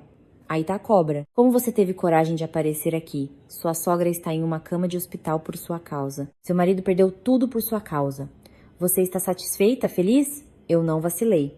Aproximei-me calmamente e parei a alguns metros deles, a uma distância segura. Não disse nada, apenas liguei silenciosamente a caixa de som Bluetooth e a conectei ao meu telefone. Todo o saguão ficou em silêncio em curiosa expectativa, e então, da caixa de som, uma voz estridente e familiar soou, claramente audível até a última palavra. Assim que ela pedir demissão, o cartão de salário dela deve ser confiscado. O salário dela é alto. Se o dinheiro ficar com ela, ela vai inventar alguma outra besteira. Deixa-me dar. Oizerai a dona. Darei a ela uma mesada para despesas de bolso todos os meses, e isso será suficiente para ela. Era a voz de Sônia daquela mesma gravação de áudio. Seu rosto se contorceu. O sorriso vitorioso congelou em seus lábios, substituído por extremo horror. Ela gaguejou. O quê? O que é isso? Você. Eu não lhe dei tempo para se recuperar. E a próxima gravação soou. Desta vez, era a voz da tia Gabriela. Isso mesmo, irmã. Você precisa mostrar a ela o lugar dela. Uma mulher, por mais inteligente que seja, deve sempre estar um degrau abaixo do marido. E deixe os homens controlarem o dinheiro. É mais seguro. Um murmúrio percorreu o saguão. Os olhares que antes me encaravam com dúvida agora estavam fixos na família de Igor, cheios de desprezo e repulsa. Você forjou tudo. Você editou, gritou Sônia em desespero, tentando negar o óbvio. Sorri friamente. Se eu forjei ou não, mãe, podemos pedir à polícia para fazer uma perícia. Esta gravação de áudio, juntamente com o vídeo de você e seus parentes me ameaçando em minha casa, já foi entregue ao meu advogado. Eu só queria mostrar a todos os presentes quem é o verdadeiro ator aqui e quem é o lobo em pele de cordeiro. Virei-me para a multidão e disse em voz alta e clara: Senhoras e senhores, meu nome é Ana. Esta é minha ex-sogra e sua família. Eles vieram aqui hoje não porque eu sou ingrata, mas porque eu cortei o fluxo financeiro do qual eles vinham tirando dinheiro de mim nos últimos 3 anos. Eles querem destruir minha reputação para me forçar a sustentar. Luz novamente. Todas as provas eu apresentarei no tribunal. Obrigado pela atenção. Dizendo isso, fiz um sinal para a segurança. Desta vez, ninguém os impediu. Os seguranças altos e fortes rapidamente se aproximaram e escoltaram a família de Sônia, paralisada de vergonha, para fora do prédio. Ela não gritava mais, apenas caminhava cabisbaixa sob os sussurros e olhares de desprezo de todos ao redor. O espetáculo terminou em um fracasso total e humilhante para seus instigadores. Virei-me e fui direto para o elevador. Minha alma estava surpreendentemente calma. Eu sabia que a partir daquele momento eles nunca mais ousariam me incomodar. Após a apresentação fracassada em meu escritório, a família de Igor silenciou completamente. Provavelmente, a humilhação pública foi um golpe forte demais, quebrando definitivamente sua audácia. Alguns dias depois, recebi uma intimação do Tribunal Distrital. Eu e Igor fomos convidados para um procedimento de conciliação pré-julgamento no caso de divórcio. Finalmente, aquele dia chegou. Fui ao tribunal com Helena. Ao contrário das minhas expectativas de um lugar austero e frio, a sala de conciliação era pequena e simples. Igor chegou mais cedo e estava sentado sozinho em um canto. Ele parecia ainda mais patético do que em nosso último encontro. O rosto emagrecido, o olhar vazio, as roupas desleixadas. Ele não era mais o homem bem cuidado e autoconfiante que eu conhecera. A ruína estava escrita em cada traço de seu rosto. Ao nos ver, a mim e a Helena, Igor apenas levantou os olhos por um momento e depois os fixou no chão novamente, sem ousar encontrar meu olhar. A juíza que conduzia o procedimento era uma mulher de meia idade com um rosto gentil, mas um olhar muito perspicaz. Ela revisou nosso caso, depois levantou os olhos para nós dois e disse suavemente: Ana, Igor, o tribunal recebeu o pedido de divórcio unilateral de Ana. De acordo com o procedimento, hoje realizamos uma audiência de conciliação para lhes dar a oportunidade de reconsiderar, de restabelecer as relações familiares. O casamento é um passo sério e sua dissolução é sempre triste, especialmente quando vocês são tão jovens. Ela falou muito sobre o significado da família, sobre o dever conjugal, sobre a necessidade de dar uma chance um ao outro. Eu ouvi em silêncio, sem interromper. Eu respeitava os procedimentos legais, mas quando ela perguntou sobre minhas intenções, respondi com firmeza e decisão. Meritíssima, não tenho desejo de conciliação. Minha decisão de me divorciar foi cuidadosamente pensada. Todos os meus sentimentos e confiança em Igor se esgotaram. Apenas peço ao tribunal que formalize nosso divórcio o mais rápido possível. A juíza olhou para mim, depois para Igor. E você, Igor, qual é a sua opinião? Só então Igor levantou a cabeça. Ele não olhou para mim, mas para a juíza e disse suplicante: Meritíssima, eu não quero me divorciar. Eu sei, cometi muitos erros, mas ainda amo minha esposa. Peço ao tribunal que nos dê mais tempo. Mesmo em tal situação, ele continuava a atuar. Quase ri. Tempo para quê? Permita-me perguntar, interveio Helena, como minha advogada. Sua voz era profissional e fria. Minha cliente tomou uma decisão final. Prolongar o processo só trará mais sofrimento a ambas as partes. Se Igor realmente tem sentimentos, ele deve respeitar a decisão de Ana e deixá-la ir. Pressionado pela minha advogada, Igor decidiu usar sua última cartada. Com as mãos trêmulas, ele tirou da pasta uma pilha de documentos médicos e os colocou sobre a mesa. Meritíssima minha mãe. Minha mãe recentemente foi internada no hospital com um AVC. Sua saúde está muito frágil. O médico disse que ela não pode sofrer nenhum choque. Se nos divorciarmos agora, temo que ela não suporte. Peço ao tribunal, por favor, que se coloque na situação da minha família, nos dê um adiamento. A juíza hesitou um pouco e pegou os documentos para examiná-los. Olhei para Helena. Ela sentiu quase imperceptivelmente. Eu sabia o que fazer. Meritíssima, levantei-me. Minha voz era calma, mas firme. Primeiro, a doença da mãe de Igor é lamentável, mas não é uma base legal para adiar nosso divórcio. Este casamento não pode mais ser salvo, e sua prorrogação é apenas auto-engano. Segundo, olhei diretamente para Igor. Foi a mãe dele que me deu o ultimato: trabalho ou divórcio. Foi ela que quis que este casamento terminasse. Por que agora você usa a saúde dela como motivo para mantê-lo? Continuei, sem lhe dar a chance de dizer uma palavra. Terceiro, e o mais importante, Tenho provas de que Igor e sua família me submeteram sistematicamente a abuso psicológico, me enganaram e se apropriaram dos meus bens por um longo período. Se Igor não concordar em assinar o pedido, exigirei a abertura de um processo separado, e então não será apenas um divórcio. Minhas palavras foram como um trovão para Igor. Seu rosto ficou mortalmente pálido. Ele sabia que eu não estava blefando. Ele sabia que eu tinha provas suficientes para afundá-lo e a toda a sua família. A juíza, vendo a mudança no rosto de Igor, também entendeu a essência do problema. Ela colocou os documentos médicos de lado e disse com uma voz mais severa: Igor, o tribunal leva em consideração o estado de saúde de sua mãe. No entanto, isso não é uma base legal para adiar o divórcio quando uma das partes tomou uma decisão firme. Se vocês realmente não podem restabelecer o relacionamento, é melhor resolver esta questão de uma vez por todas. Todos os caminhos de retirada foram cortados. Igor desabou na cadeira. Sua aparência era deprimida. Ele entendeu que havia perdido completamente. No final, sob a pressão do tribunal e da advogada, ele com a mão trêmula pegou a caneta e assinou o acordo de divórcio. Quando a última assinatura foi colocada, senti um enorme alívio se espalhar por todo o meu corpo. 3 anos de inferno oficialmente terminaram. Levantei-me, junto com Helena, curvei-me para a juíza e saí da sala, sem olhar para trás nenhuma vez para o homem que um dia foi meu marido. A porta se fechou atrás de mim, colocando um ponto final no capítulo mais sombrio da minha vida. O divórcio foi finalizado, mas minha batalha ainda não havia terminado. A sessão mais importante estava por vir, o Tribunal de Partilha de Bens e Cobrança de Indenização. Eu não precisava de nada do Igor, mas estava determinada a reaver os quase 250 mil que ele secretamente roubou de mim, além de receber uma indenização por danos morais. No dia do julgamento, a atmosfera era muito mais tensa do que na audiência de conciliação. Igor contratou um advogado, um homem de meia idade com um ar bastante astúcio. Ao me ver e a Helena, este advogado até sorriu com desafio.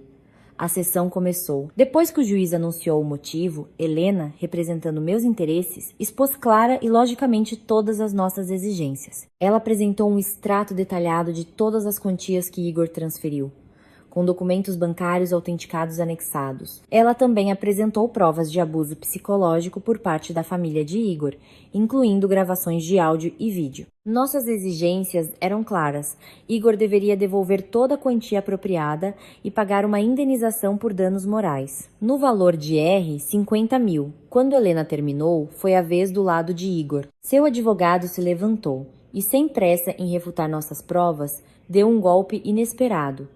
Meritíssimo, disse ele com voz confiante. Discordamos categoricamente dessas acusações infundadas. Meu cliente Igor não se apropriou de nenhum bem de Ana. Pelo contrário, foi a própria Ana que se envolveu na ocultação de bens comuns. Um sussurro percorreu o tribunal. Helena e eu nos entreolhamos com surpresa, mas mantivemos a calma. Eu sabia que eles não ficariam de braços cruzados, mas não esperava uma mentira tão descarada. O advogado continuou, levantando uma pasta de documentos. Temos provas de que, apenas uma semana antes de entrar com o pedido de divórcio, Ana transferiu uma grande quantia de 50 mil para a conta de uma certa Helena. E, meritíssimo, esta pessoa não é outra senão a respeitável advogada sentada à sua frente. Ele apontou para Helena com um ar triunfante. Todos os olhares no tribunal se voltaram para minha amiga. Igor também levantou a cabeça. Um fraco raio de esperança brilhou em seus olhos. Esta é uma clara tentativa de conluio com o objetivo de ocultar ativos antes do divórcio para evitar sua partilha legal. Pedimos ao tribunal que leve este fato em consideração e rejeite todas as exigências do requerente. O advogado concluiu com ar de presunção. A atmosfera no tribunal ficou tensa. O juiz olhou para Helena com interrogação. Se esta acusação fosse verdadeira, não apenas eu ficaria em desvantagem, mas a reputação de Helena como advogada seria seriamente prejudicada. Mas, ao contrário de suas expectativas, Helena não demonstrou a menor preocupação. Ela se levantou calmamente e sorriu suavemente, um sorriso profissional e confiante. Meritíssimo. Agradeço ao colega por levantar esta questão. De fato, minha cliente, Ana, me transferiu a quantia de 50 mil no período indicado. A admissão de Helena fez com que Igor e seu advogado sorrissem ainda mais presunçosamente, mas seus sorrisos rapidamente desapareceram quando Helena continuou. No entanto, isso de forma alguma constitui ocultação de ativos. Helena colocou sobre a mesa do juiz outra pasta de documentos cuidadosamente costurada. Este é um contrato de gestão de investimentos entre mim e Ana, celebrado há 2 anos e autenticado em cartório. De acordo com este contrato, Ana me confia, como pessoa física e investidora, o uso de parte de sua renda para investir em valores mobiliários e imóveis. A quantia de R$ 50 mil. Foi uma das parcelas planejadas no âmbito deste contrato. Todas as operações são legais, transparentes e comprovadas por documentos. Helena continuou. Sua voz tornou-se mais firme. Além disso, peço ao tribunal que observe que a renda mensal de minha cliente é de várias centenas de milhares de reais. Um investimento de R$ 50.000 em comparação com seu patrimônio. E renda totais é insignificante. Alegar que Ana ocultou uma quantia tão pequena para se esquivar de suas obrigações para com o marido, que não fazia nenhuma contribuição econômica e, além disso, vivia às suas custas. É um argumento completamente absurdo e ridículo. A resposta afiada e bem fundamentada de Helena virou completamente a situação. O rosto do advogado de Igor de Vitorioso tornou-se mortalmente pálido. Ele não esperava que estivéssemos tão bem preparados. Seu plano sujo de me denegrir foi um fracasso retumbante em pleno tribunal. O último raio de esperança de Igor se apagou. Ele ficou sentado, com a cabeça baixa, exalando um desespero total e absoluto. Após a resposta poderosa de Helena, um silêncio reinou no tribunal. O advogado de Igor ficou paralisado, incapaz de dizer uma palavra. Suor frio brotou em sua testa. Todas as suas tentativas de virar o jogo se chocaram contra provas irrefutáveis e uma lógica de ferro. Helena não deu ao oponente tempo para se recuperar. Ela voltou à questão principal. Sua voz soava ponderada e confiante. Meritíssimo. Depois de esclarecermos a falta de fundamento das acusações da parte ré, gostaria de voltar às nossas exigências. Temos extratos bancários completos e autenticados que provam que o cidadão Igor sistematicamente e secretamente transferiu dinheiro da conta de sua esposa, Ana, para as contas de sua mãe, Sônia, e de seu irmão, Carlos. A quantia total calculada por nós é de R$ 246.500. Helena ergueu bem alto a pasta de documentos, abrindo a última página com a tabela final destacada em negrito. Isso constitui apropriação de bens durante o casamento e uma violação grosseira do Código de Família. Essas ações não apenas causaram danos materiais, mas também são uma fraude, uma traição, que causou um profundo trauma moral à minha cliente.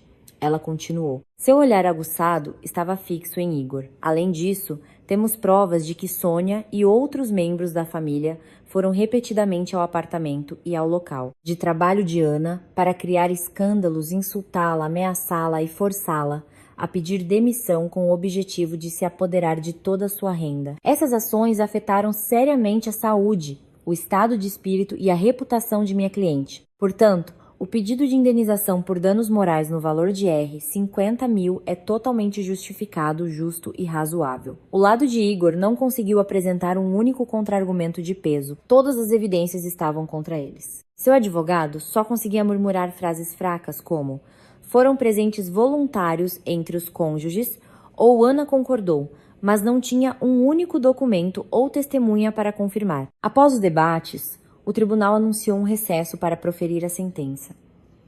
Helena e eu ficamos sentadas em nossos lugares, ambas em silêncio. Eu não estava preocupada porque tinha certeza de que a justiça estava do meu lado. Senti apenas um profundo cansaço após a longa luta. Cerca de 20 minutos depois, o tribunal retornou. A juíza, a mesma mulher de meia-idade com um rosto gentil, agora parecia muito severa. Ela pegou a sentença e começou a ler, lá em voz alta e clara. Tendo examinado todos os materiais, o caso, as provas apresentadas pelas partes e ouvindo os debates o tribunal estabeleceu, ela analisou cada ponto, desde a definição de bens pessoais e comuns até os atos de fraude e apropriação por parte de Igor. Cada palavra da juíza era como um martelo, quebrando as últimas esperanças do réu. As ações do cidadão Igor constituem uma violação grosseira dos deveres conjugais, uma manifestação de infidelidade, desrespeito e negligência em relação à propriedade conjunta. As quantias que o cidadão Igor transferiu arbitrariamente para sua mãe e irmão sem o consentimento da esposa são um ato de apropriação de bens. Consequentemente, o pedido de Ana para a devolução dos bens é totalmente justificado. Quanto ao pedido de indenização por danos morais, o tribunal, considerando que as ações de Igor e sua família tiveram um impacto negativo na honra, dignidade e estado de espírito de Ana, considera esse pedido também parcialmente procedente. Finalmente chegou o momento mais importante. Com base nos artigos dos Códigos Civil e de Família da República Federativa do Brasil, o tribunal decidiu julgar procedentes os pedidos de Ana, condenando o Igor a devolver a Ana os fundos no valor de R$ 246.500, condenar Igor a pagar a Ana uma indenização por danos morais no valor de R$ 50.000. O valor total a ser pago por Igor em favor de Ana é de R$ 296.500. R$ 296.500. Esse número que ecoou no tribunal fez Igor cambalear, como se estivesse prestes a cair. Seu rosto ficou branco como o papel. Mas isso não foi tudo. A juíza olhou para o lugar dos ouvintes, onde Sônia estava sentada. Com voz severa, ela acrescentou: além disso, o tribunal observa o comportamento inadmissível da cidadã Sônia, expresso na violação da ordem na sala do tribunal. O tribunal emite uma advertência à cidadã Sônia. Em caso de repetição de tais ações, ela será responsabilizada por desrespeito ao tribunal. Ao ouvir seu nome, Sônia pulou, apontou o dedo para os juízes e gritou: injusto! Vocês todos estão comprados! Que tribunal é este? Devolvam meu filho. Imediatamente, 2 oficiais de justiça presentes na sala se aproximaram rapidamente e retiraram Sônia. Seus gritos e maldições foram ficando cada vez mais baixos e, finalmente, silenciaram atrás da porta. O julgamento terminou. A justiça prevaleceu. Respirei fundo, sentindo como se uma pedra que me pressionava todos esses anos tivesse caído dos meus ombros. Virei-me para Helena. Ela estava sorrindo para mim. Vencemos. Vencemos não apenas no tribunal, mas recuperamos nossa honra e liberdade. A decisão do tribunal foi uma sentença de morte para Igor e sua família. A quantia de quase R$ 300.000 era impensável para um homem que acabara de perder o emprego, não tinha bens próprios e estava acostumado a viver às custas dos outros. Após o julgamento, o advogado de Igor entrou em contato com Helena, tentando negociar um parcelamento do pagamento em muitos anos, mas eu recusei categoricamente. Eu disse a Helena que não precisava do dinheiro dele imediatamente, mas precisava que a justiça fosse feita até o fim. Ele não me deu uma chance, e eu não tenho motivos para sentir pena dele. Que tudo seja feito de acordo com a lei. Exigimos o cumprimento imediato da decisão. Helena apoiou totalmente minha decisão. Ela disse que qualquer concessão agora os faria pensar que eu era fraca e poderia ser usada novamente. Eles precisavam provar todas as consequências de suas ações. Isso seria a lição mais cara para eles. Algumas semanas depois, quando o prazo para o cumprimento voluntário da decisão expirou e não houve nenhuma ação por parte de Igor, entramos com um pedido no serviço de oficiais de justiça e a máquina da justiça começou a funcionar, fria e implacável. Uma bela manhã, a caminho do trabalho, recebi uma ligação de uma ex-vizinha do bairro onde a família de Igor morava. Sua voz estava cheia de excitação. Aninha, você ouviu as notícias? Os oficiais de justiça chegaram na casa dos Sidorovs. Estão lendo uma ordem. Selando tudo, a rua inteira veio ver uma multidão enorme. Eu apenas respondi, entendi e desliguei. Não havia o menor tremor em minha alma.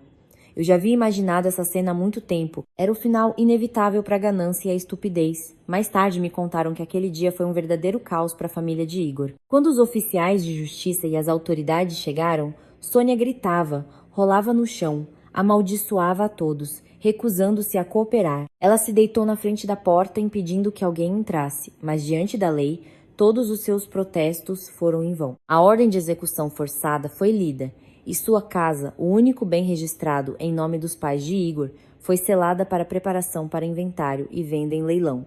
Todos os móveis da casa foram inventariados. As coisas que eu mesma comprei uma vez, desde a enorme TV de plasma e o sofá chique até pequenos eletrodomésticos. Tudo foi incluído na lista de bens a serem vendidos para quitar minha dívida. Toda a família de Igor foi forçada a deixar a casa no mesmo dia, autorizada a levar apenas os itens pessoais mais essenciais. Em uma manhã, eles se tornaram sem teto. A ruína da família de Igor se tornou o principal assunto de discussão em todo o bairro. Ninguém sentiu pena deles. As pessoas apenas se regozijavam. dizendo que era uma justa retribuição para uma família que vivia às custas da nora. Enquanto a vida deles descia a ladeira abaixo, minha carreira atingiu um novo nível.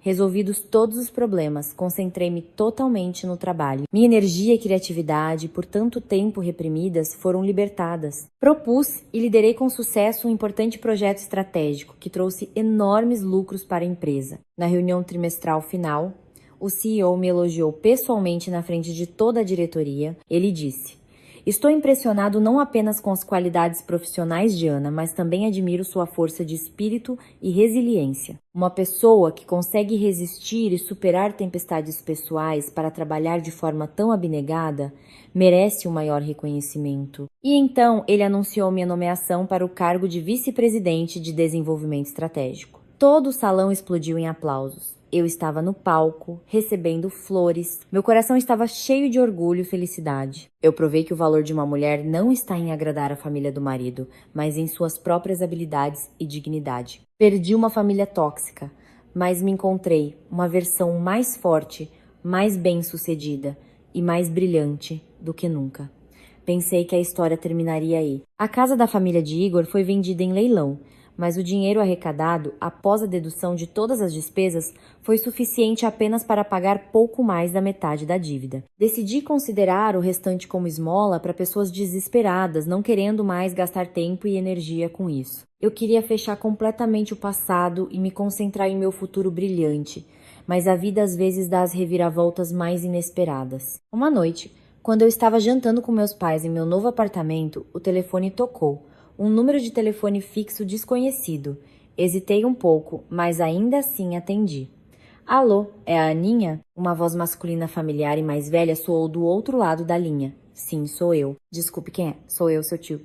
"Tio Vitor, tio avô de Igor." Fiquei atônita. "Tio Vitor, o mesmo que me pediu R, 50 mil emprestados e evitou de todas as formas me pagar. Por que ele está me ligando agora? Será que ele quer pedir dinheiro emprestado de novo?" Um sorriso irônico passou por meus lábios. "Ah, olá, tio Vitor. O que você queria?" A voz do tio Vitor do outro lado da linha estava hesitante e baixa. "Aninha, eu sei que agora não é o melhor momento para essas conversas, mas estou tão indignado que não consigo ficar calado. Aconteceu alguma coisa?" Fiquei curiosa. Aconteceu o seguinte. Ele baixou a voz, como se temesse que alguém o ouvisse. "A casa da Sônia foi vendida, mas ela tem seu próprio dinheiro, escondido, sobre o qual ninguém sabe." Meu coração bateu mais forte. Seu próprio dinheiro, exatamente, e não é pouco, sobrinha. 40 mil. É o dinheiro que ela recebeu pela venda de alguns acres de terra na aldeia alguns anos atrás e mais as economias de muitos anos. Ela não contou a ninguém sobre isso, nem mesmo ao marido e ao filho. Escondeu em uma velha caixa de ferro e a enterrou em algum lugar no depósito da casa velha. Ela queria guardar para a velhice e não dividir com ninguém. Fiquei em silêncio, tentando processar essa informação inesperada. 40 mil não é uma quantia pequena. Vendo que eu estava em silêncio, tio Vitor acrescentou apressadamente. Sua voz estava cheia de indignação. "Estou te contando isso porque o egoísmo dela me irrita. Sempre se fez de vítima. Tudo pelos filhos, tudo pelos netos, mas na verdade só pensava em si mesma. Parentes em apuros vêm. Não se consegue um centavo, mas ela esconde um monte de dinheiro. Agora que não tem casa e tá endividada até o pescoço, ela ainda vai ficar com esse dinheiro sozinha. Isso simplesmente me irrita. Você é a credora. Você tem o direito de saber sobre isso para buscar justiça." Eu entendi tudo imediatamente. Ele não era tão bom assim. Ele a entregou por ressentimento, porque ele não conseguiu nada, por inveja. A essência dessas pessoas, no final, se resumia a uma palavra: lucro. Quando os interesses comuns desapareceram, eles estavam prontos para se atacarem. "Obrigada por me informar, tio Vitor", respondi com voz calma. "Vou pensar no que fazer. Lembre-se, sobrinha, a velha caixa de ferro no depósito. Haja rápido ou ela vai esconder, lá em outro lugar." Ele me instruiu antes de desligar. Coloquei o telefone de lado, olhei pela janela. Um sorriso frio apareceu em meus lábios. "Sônia, você passou a vida inteira calculando tudo, mas não calculou a natureza humana, não calculou a traição daqueles que você sempre considerou seu lado. Bem, se você quer jogar até o fim, eu jogarei com você. Vou receber esta dívida até o último centavo. Na manhã seguinte, liguei para Helena e contei toda a história sobre a ligação do tio Vitor. Helena ficou não menos surpresa, mas rapidamente aproveitou a oportunidade. Isso é simplesmente uma reviravolta perfeita, Ana. Devemos agir imediatamente. Vou entrar em contato com o Serviço de Oficiais de Justiça e informar sobre a ocultação de ativos. Por lei, eles têm o direito de realizar uma verificação e apreensão forçada se a informação for confirmada. Todos os procedimentos foram realizados de forma rápida e secreta. Naquele mesmo dia, à tarde, eu, Helena e 2 oficiais de justiça chegamos à casa velha e lacrada da família de Igor. A casa parecia abandonada e sombria. Portões enferrujados, um pátio coberto de mato, uma atmosfera opressiva. Entramos e fomos direto para o pequeno, úmido e escuro depósito no fundo da casa. O cômodo estava cheio de tralha velha e coberto de poeira. Começamos a busca. Debaixo de uma cama de madeira rangente, levantando uma tábua podre, descobrimos um pedaço de terra que parecia ter sido recentemente cavado. Um dos oficiais o forçou com um pé de cabra e em poucos instantes uma velha caixa de ferro trancada apareceu. Meu coração disparou. É ela. No exato momento em que a caixa foi retirada do subsolo, os portões do lado de fora se abriram com força. Sônia e Igor apareceram, seguidos pela tia Gabriela, tio Vitor e mais alguns parentes. Obviamente, alguém os havia avisado. Ao ver a caixa de ferro nas mãos do oficial, o rosto de Sônia ficou branco como a morte. Ela se jogou para frente como uma mariposa na chama, gritando: "Não se atrevam! É meu dinheiro! Vocês não têm o direito de tocá-lo." Um dos oficiais a deteve. "Cidadã, estamos cumprindo uma ordem judicial. Temos informações de que você está ocultando bens com o objetivo de se esquivar do cumprimento de uma decisão judicial. Pedimos sua cooperação." "Eu não sei de nada. É meu dinheiro para a velhice", ela continuou a gritar, tentando arrancar a caixa. Mas então, o mais inesperado aconteceu. Tio Vitor, o mesmo que a entregou a mim, deu um passo à frente com o ar de um grande justo. "Sônia, você está errada. A Aninha tem uma decisão. Ela tem uma decisão judicial. Você tem dinheiro e o esconde. Não paga as dívidas do seu filho. Isso é muito errado. O que as pessoas vão pensar da nossa família?" A tia Gabriela imediatamente concordou. "Exatamente. Você é muito egoísta. Seu filho está endividado até o pescoço. A casa foi vendida e você esconde o dinheiro. Você pensa em alguém além de si mesma?" Outros parentes que antes sempre estiveram do lado de Sônia, agora também a atacaram com censuras. "Nunca pensei que você fosse assim. Acontece que você só fingia amar seu filho e sobrinhos. Tem dinheiro, mas não paga as dívidas do filho, permite que ele seja processado. Desumano." Sônia olhou atônita para os parentes que a cobriam de censuras. Em seus olhos havia confusão, dor e incredulidade. As pessoas em quem ela sempre confiou, a quem sempre protegeu, agora lhe davam os golpes mais dolorosos nas costas. Eles não se importavam com a perda dela. Eles só se importavam com o fato de ela ter escondido o dinheiro e não ter compartilhado com eles. Na presença de representantes da lei, a caixa foi aberta. Dentro, envoltos em várias camadas de plástico, havia maços de notas de R$ 100, no total exatamente R$ 40.000. Naquele momento, Sônia desmoronou completamente. Ela caiu no chão e chorou silenciosamente. Eram lágrimas de desespero, humilhação e traição. Os parentes olharam para o dinheiro com ganância e arrependimento, e depois novamente para Sônia, com censura e desprezo. Fiquei observando silenciosamente esta tragicomédia. A natureza humana é realmente mais assustadora do que qualquer demônio. Não senti prazer, apenas uma vaga pena por essas pessoas que estavam se destruindo por causa do dinheiro. A quantia de R$ 40.000 foi lacrada no local e entregue ao Tesouro do Estado para o cumprimento da decisão judicial. Minha guerra, em essência, chegou ao fim. Poderia-se pensar que, após a descoberta do dinheiro escondido, Igor e sua família finalmente se renderiam. Mas não. O desespero os tornou ainda mais loucos e imprudentes. Eles decidiram apelar. E na audiência do Tribunal de Apelação, eles recorreram ao último e mais sujo truque. O astuto advogado de Igor, com um ar sério, apresentou ao tribunal uma nova prova. Uma gravação de áudio. "Meritíssimo", disse ele. "Esta é a prova da verdadeira razão para a dissolução do casamento do meu cliente. Não se trata das divergências das quais Ana falou, mas do fato de que ela traiu seu marido. Ele tocou a gravação, Uma conversa com interferência soou, as palavras eram quase inaudíveis. Era a minha voz e a voz de algum homem.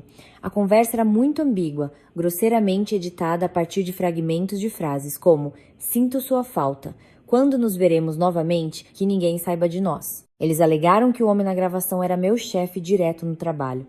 Igor estava sentado no banco dos réus, com a cabeça baixa, interpretando perfeitamente o papel de um marido infeliz e enganado. Sônia, na plateia, enxugava periodicamente as lágrimas com um lenço, fingindo sofrimento. Eles queriam, com este truque, manchar minha honra, fazer o tribunal acreditar que a culpa era minha e, com base nisso, rejeitar minhas reivindicações. Fiquei atônita por um momento. Não podia acreditar que eles fossem capazes de tal baixeza, acusar-me de traição e ainda por cima envolver meu chefe nisso. A raiva me dominou, mas Helena gentilmente colocou a mão na minha. Seu olhar dizia: calma. Quando a gravação terminou, Helena se levantou calmamente, sem demonstrar a menor preocupação. Meritíssimo, afirmamos que esta é uma prova falsa, maliciosamente editada, com o objetivo de caluniar e ofender a honra de minha cliente. O advogado de Igor sorriu.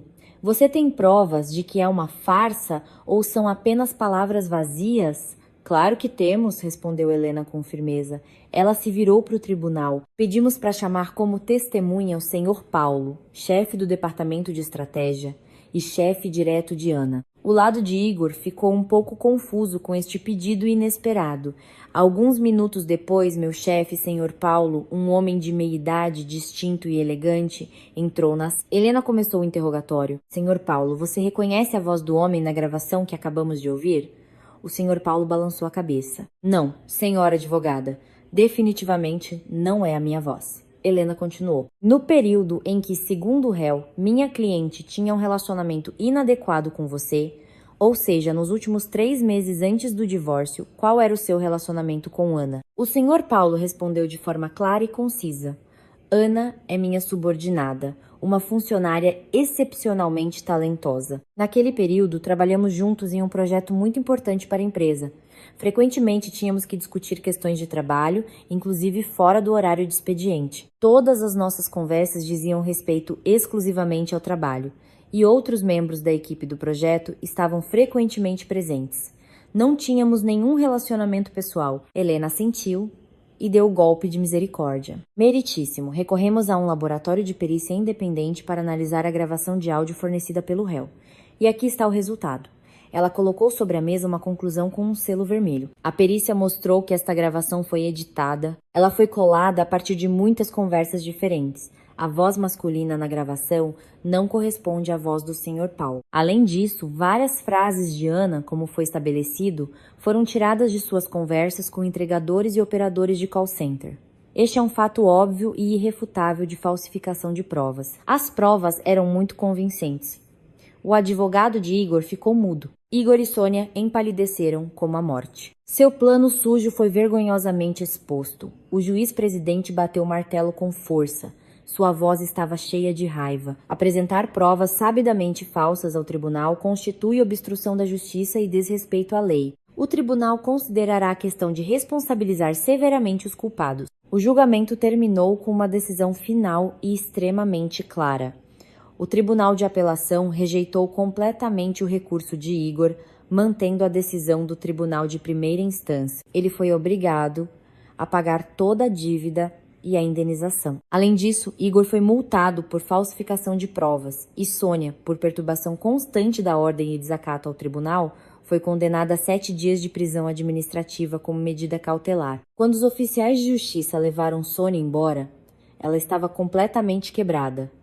Ela não gritava mais, apenas caminhava em silêncio com um olhar vazio e sem vida. A retribuição pela mentira e pela teimosia finalmente chegou. A decisão final do tribunal marcou o fim de todos os esforços da família de Igor, mas apenas o início de uma série de tragédias e de sua completa ruína. A retribuição às vezes não vem imediatamente, mas quando vem, é inevitável. Igor, com uma dívida enorme e uma nova multa, estava absolutamente insolvente. Após repetidas intimações dos oficiais de justiça, que ele ignorou, acabou sendo processado criminalmente por evasão dolosa ao cumprimento de uma decisão judicial. Um dia, Helena me informou que Igor havia sido preso. Seu destino estava selado. Prisão. O homem, outrora tão orgulhoso e presunçoso, agora olhava o mundo de trás das grades. E Carlos, o irmão mais novo e inútil de Igor, privado do apoio financeiro do irmão e da mãe, endividou-se novamente. Por desespero, ele cometeu um roubo e foi pego em flagrante. Considerando seus problemas anteriores com a lei, Carlos pegou vários anos de prisão. Os dois irmãos acabaram se reunindo, mas já em uma cela de prisão. A maior tragédia talvez tenha atingido Sônia. Após 7 dias de prisão, ela foi libertada, mas seu espírito estava completamente quebrado. Ambos os filhos na prisão, sem casa, dinheiro confiscado. Ela ficou sem nada, sem teto. Dizia-se que ela foi para o interior, vendeu o último pedaço de terra da família para sobreviver de alguma forma. Mas lá também ela foi enganada por golpistas que prometeram investimentos lucrativos e ela perdeu tudo até o último centavo. Uma noite, ela caiu e quebrou a perna. Sem dinheiro para tratamento adequado, sem parentes que pudessem cuidar dela, ela ficou acamada, vivendo da caridade dos vizinhos. A doença, a dor e o remorso tardio rapidamente minaram sua saúde. Um dia, chegou a notícia de que Sônia havia morrido sozinha e na miséria. Quando a encontraram, o corpo já estava frio. O funeral foi silencioso. Apenas alguns vizinhos e parentes distantes compareceram por decência. Aqueles que ela tanto protegeu e cuidou durante toda a vida não estavam lá. Ouvi essas notícias sem alegria e sem tristeza, apenas um vazio e uma reflexão sobre as leis da vida. O que se planta, se colhe. Eles mesmos escreveram um final trágico para suas vidas. A história deles, para mim, estava realmente encerrada. 6 meses depois que todas as tempestades se acalmaram, minha vida entrou em uma fase completamente nova, brilhante e clara. Minha carreira decolou. No cargo de vice-presidente, tive ainda mais oportunidades de me destacar. Fechei grandes contratos, propus estratégias ousadas, ajudando a empresa a expandir sua participação no mercado. Minha renda não era mais medida apenas em centenas de milhares por mês. Bônus generosos foram adicionados a ela. Eu provei meu valor não com palavras, mas com resultados concretos. Mas a maior felicidade para mim foi a oportunidade de proporcionar aos meus pais uma vida melhor. Com minhas economias, comprei um apartamento de luxo espaçoso no centro de São Paulo, perto do meu trabalho. Da varanda, decorada com flores, avistava-se um parque verde. Mudei meus pais de sua pequena cidade para morar comigo. Olhando para seus sorrisos felizes e satisfeitos, para o quão confortáveis eles estavam na nova casa, como a filha cuidava de cada detalhe, senti que todos os meus esforços não foram em vão. Minha vida agora girava em torno do trabalho, da família e de amigos próximos. Todo fim de semana, eu levava meus pais a bons restaurantes, ao cinema ou simplesmente passeávamos juntos no parque. Também comecei a dedicar mais tempo a mim mesma. Spa, yoga, livros, viagens. Eu desfrutava da liberdade, da independência, da sensação de controle total sobre minha vida. Um dia, quando eu estava sentada em um café com Helena, ela mencionou de passagem: ouvi dizer que o Igor saiu da prisão. Dizem que foi libertado antecipadamente por bom comportamento. Eu calmamente tomei um gole de café. Ah, é mesmo? Sim, continuou Helena com um certo constrangimento. Dizem que agora ele vende legumes no mercado. Parece muito velho e exausto. O cabelo quase todo grisalho. Ninguém o reconheceria como a almofadinha de antes. Fiquei em silêncio. A imagem de Igor com cabelos grisalhos, vendendo legumes em um mercado barulhento e sujo, passou pela minha cabeça, mas não despertou nenhuma emoção em mim, nem prazer, nem pena. Ele e a história de sua família se tornaram parte do passado distante e obscuro. Sorri para Helena. Deus que os ajude. É a vida deles. Por que deveríamos pensar nisso? Escute, vamos para Recife no fim de semana? Eu reservo as passagens e um hotel 5 estrelas. Helena olhou para mim e riu. Claro, se a vice-presidente está pagando, estou sempre dentro. Rimos alegremente. O sol da manhã, brilhante e quente, brilhava pela janela. Eu sabia que os dias mais sombrios haviam ficado para trás. Um céu imenso e um futuro promissor me aguardavam. A viagem a Recife foi a recompensa que me dei depois de tudo que passei. Eu estava deitada em uma espreguiçadeira perto da piscina panorâmica em um luxuoso resort, com os olhos fechados, aproveitando a brisa fresca do mar e o som das ondas. O céu estava claro, o mar brilhava como prata, tudo estava tão pacífico e perfeito. Eu me perdi nesta bela paisagem quando o telefone na mesinha vibrou.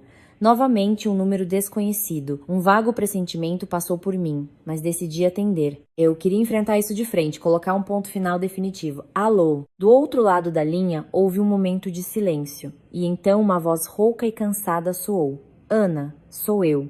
Igor. Não respondi. Apenas ouvi em silêncio. Eu sei que não tenho o direito de te ligar. A voz de Igor tremia de vergonha e incerteza. Eu só queria perguntar. Como você está? Você está bem? Estou bem? Muito bem, respondi curta e friamente. Bem, graças a Deus, gaguejou Igor. Ana, eu sei que não mereço perdão. Eu te causei tanta dor, mas eu realmente não tenho outra saída. Saí da prisão sem emprego, sem casa, sem parentes. Eu quero começar uma nova vida. Quero abrir uma pequena barraca de legumes, trabalhar honestamente. Mas não tenho capital inicial. Você não poderia me emprestar um pouco? Pelo menos R? 100? Eu juro. Vou trabalhar e te devolver tudo. O último pedido, e novamente sobre dinheiro. Suspirei baixinho, sentindo toda a absurdidade da situação. Até o fim, ele não mudou. A mesma pessoa fraca, que só sabe pedir. Mas desta vez não senti raiva, nem desprezo, apenas pena. Pena de uma pessoa que destruiu a própria vida. Comecei a falar e pela primeira vez em muito tempo não havia aspereza nem frieza em minha voz, apenas uma determinação calma e inabalável. Não, uma única palavra curta e clara. Do outro lado da linha reinou o silêncio. Provavelmente, Igor não esperava uma recusa tão direta e categórica. Sem esperar sua resposta, desliguei o telefone e imediatamente bloqueei o número, para sempre. O último adeus, sem longas palavras, sem explicações. Tudo acabou. Realmente acabou. Coloquei o telefone de lado e levantei a cabeça para o horizonte, onde o mar se encontrava com o céu. Um sorriso leve e sereno apareceu em meus lábios. O último fardo foi liberado. A partir daquele momento, eu estava absolutamente livre. Livre para amar, viver, voar alto para os novos horizontes que me aguardavam. Você acabou de ouvir a história do caminho de Ana, que se levantou em defesa de si mesma. Na vida, às vezes, o silêncio apenas encoraja o mal.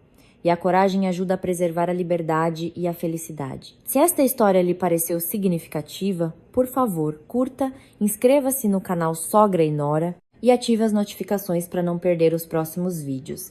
Desejo que você seja sempre forte, viva em paz e até breve.